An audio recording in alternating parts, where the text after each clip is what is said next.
It was a typical rainy Tuesday evening in June. Maria was sitting at her small wooden kitchen table, surrounded by textbooks and notebooks.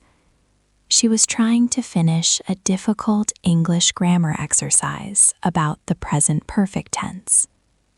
Maria was 15 years old and lived in a small, quiet town where everyone knew each other. Although she was one of the best students in her class, she was incredibly shy. To Maria, English was like a puzzle made of complicated rules and endless lists of irregular verbs. She could read quite well, but when it came to speaking, her throat felt tight and her mind went blank. She was afraid of making mistakes or having a strange accent. Suddenly, the door opened. Her father, Thomas, walked into the room with a wide, mysterious smile. Her mother, Elena, followed him, her eyes sparkling with excitement. "Maria, put your books away for a moment. We have a huge surprise for you," Thomas said. He placed a bright blue envelope on the table, right on top of her English homework. Maria opened it with trembling fingers. Inside, there were 3 shiny plane tickets. She read the destination aloud, her voice barely a whisper. "London! We are going on a real British vacation," Elena exclaimed, hugging her daughter. "We leave in exactly 2 weeks. We want to see everything: the historic Big Ben, the giant London Eye, and all those famous museums we see in movies." Maria felt a sudden wave of mixed emotions. She was excited to see the world, but she was also terrified. "But Dad," she said, looking at the tickets, "my English is just school English. It's not real. How will I talk to people in a big city like London? What if they don't understand me?" "This is the perfect chance to move beyond the books, Maria," her father replied gently. "You have studied so hard. Now you can finally use your English in the real world. Mistakes are just part of the adventure." For the next 14 days, Maria prepared like never before. She stopped watching dubbed movies and started watching them in English with subtitles. She listened to British radio stations to get used to the accent. She even practiced ordering food in front of her bedroom mirror. She packed her favorite yellow raincoat and a brand new travel guide. The cover showed a confident girl standing in front of a big clock tower. Maria looked at it every night, hoping that by the end of the trip, she would feel just as brave. The flight was long, but Maria spent the time reading her guidebook and memorizing useful phrases.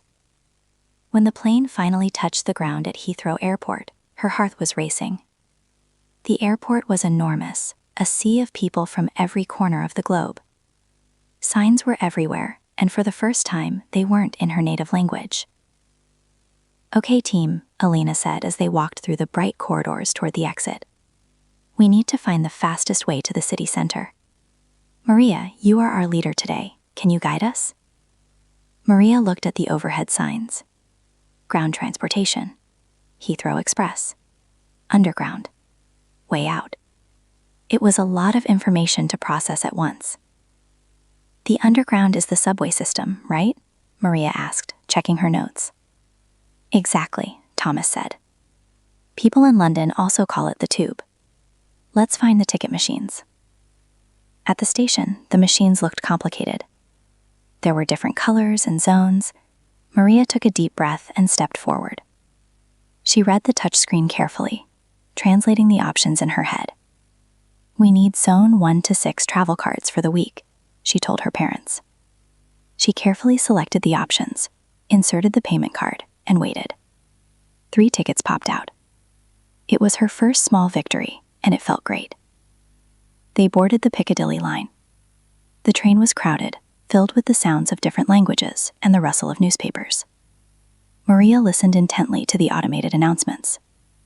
"Please mind the gap between the train and the platform."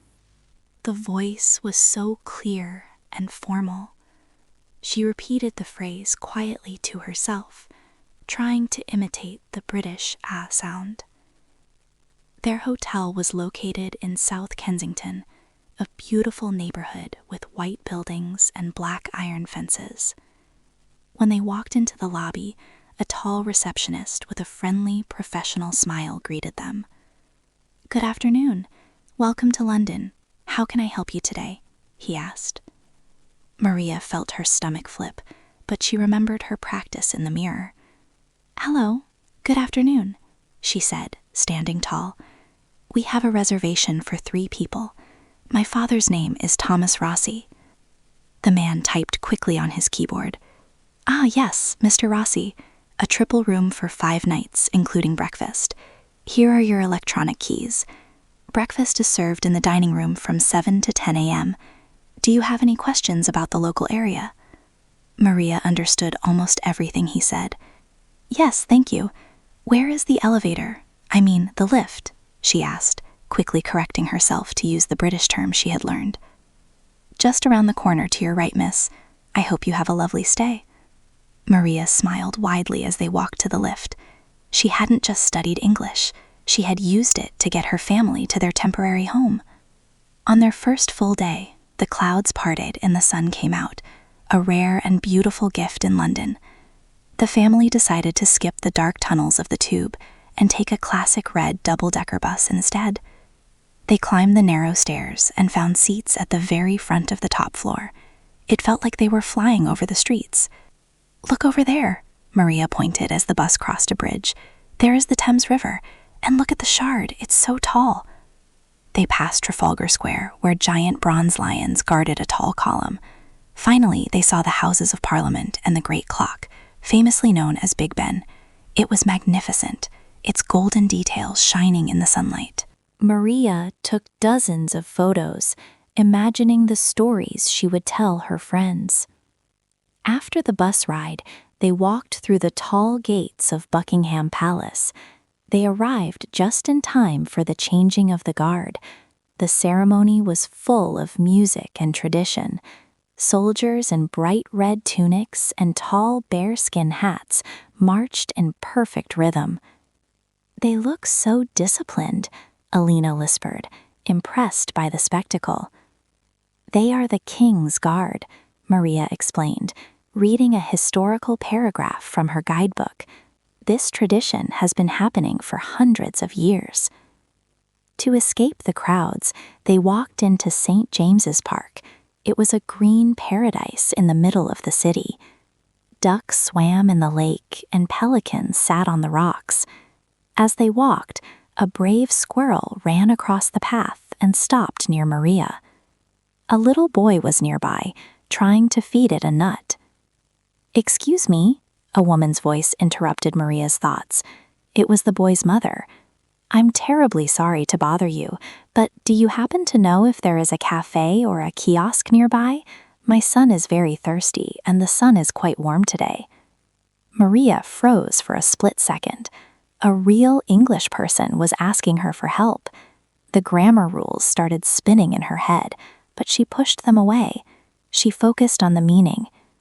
"Yes," Maria replied, her voice steadying as she spoke. "If you walk straight along this path and turn left after the small bridge, you will see a cafe with blue umbrellas." "Oh, that's wonderful. Thank you so much for your kindness. Have a lovely afternoon," the woman said with a warm smile. Maria's parents were beaming. "Maria, you sounded so natural," her mother said. "You didn't even hesitate. You helped a local person." Maria felt a warm glow of pride that was even brighter than the sun. She realized that communication wasn't about being perfect. It was about being helpful and connected. The following day was gray and misty, perfect for a visit to the British Museum. The building was breathtaking, with a modern glass roof covering the great court. It looked like a giant spiderweb made of light. Inside, the museum held treasures from every civilization in history. They specifically wanted to see the Rosetta Stone, the key to ancient Egyptian writing. However, the museum was a labyrinth of stairs and galleries. They soon found themselves lost in the section dedicated to African textiles. "Maria, why don't you ask that guard over there?" Thomas suggested. He looks like he knows every corner of this place. Maria approached a guard wearing a dark uniform. "Excuse me, sir. We are a bit lost. We are looking for the Rosetta Stone. Could you tell us the way?" The guard spoke with a very fast London accent. "Right then, you'll want to go back through that archway, take a sharp right into the Egyptian sculpture gallery, and it's right there in the center. You can't miss it. There's always a crowd around it." Maria's head spun. He spoke so quickly. She caught about half of the words. Instead of panicking or walking away, she stayed calm. "I am sorry, I am still learning English," she said politely. "Could you please say that again a little bit more slowly?"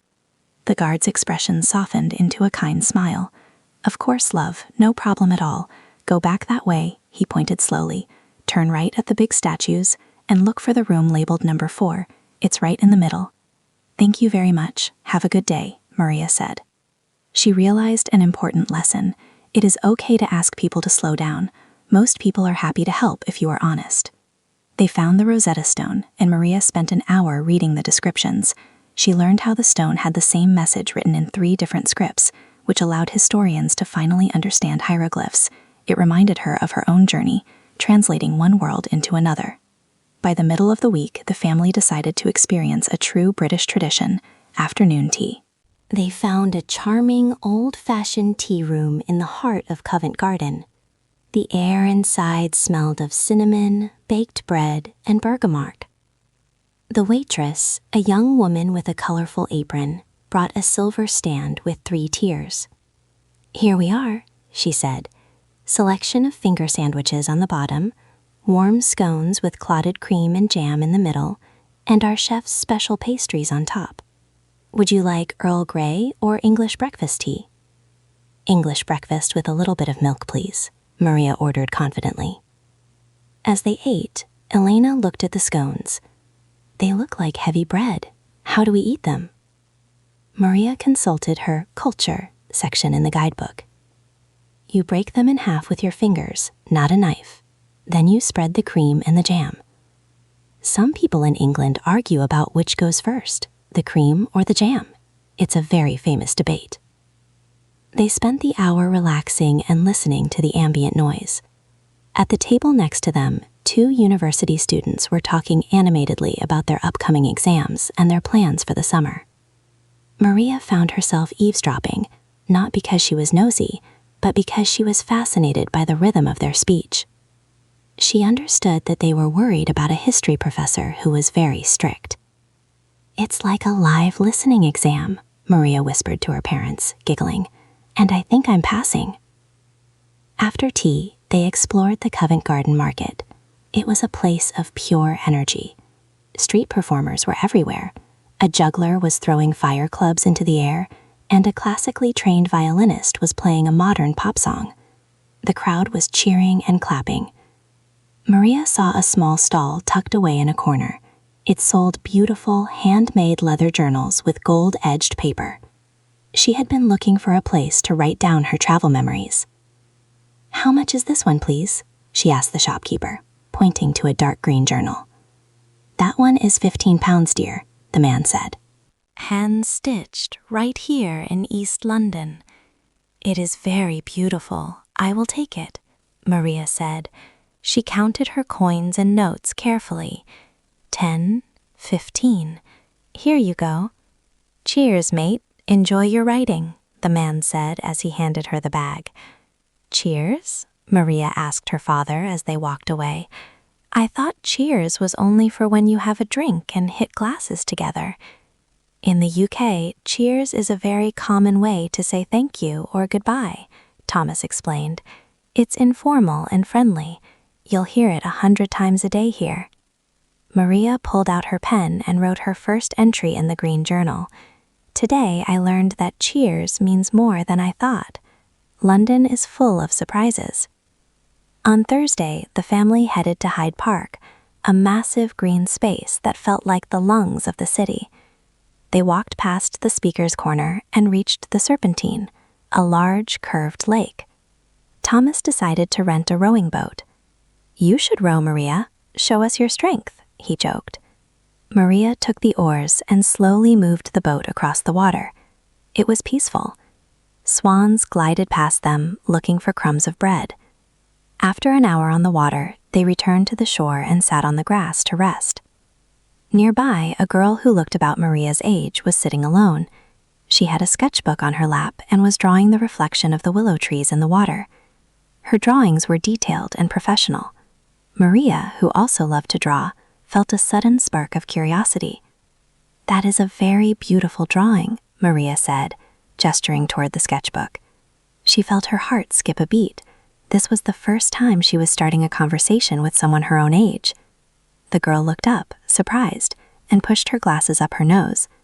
"Oh, thank you. I'm still working on the shadows. I'm Sophie, by the way." "I am Maria. I am visiting from Italy with my family." "Italy? I love Italy.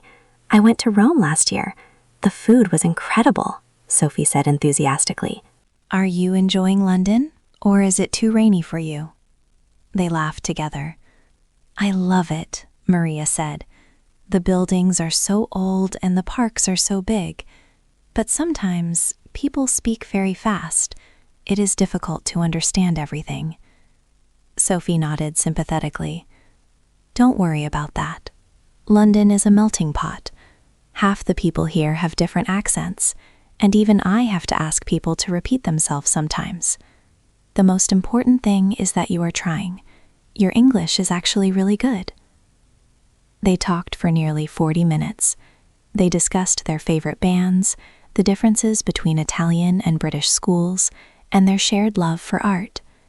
Sophie even gave Maria a list of cool places that weren't in the guidebooks, like a vintage market in Shoreditch and a specific mural in Camden Town.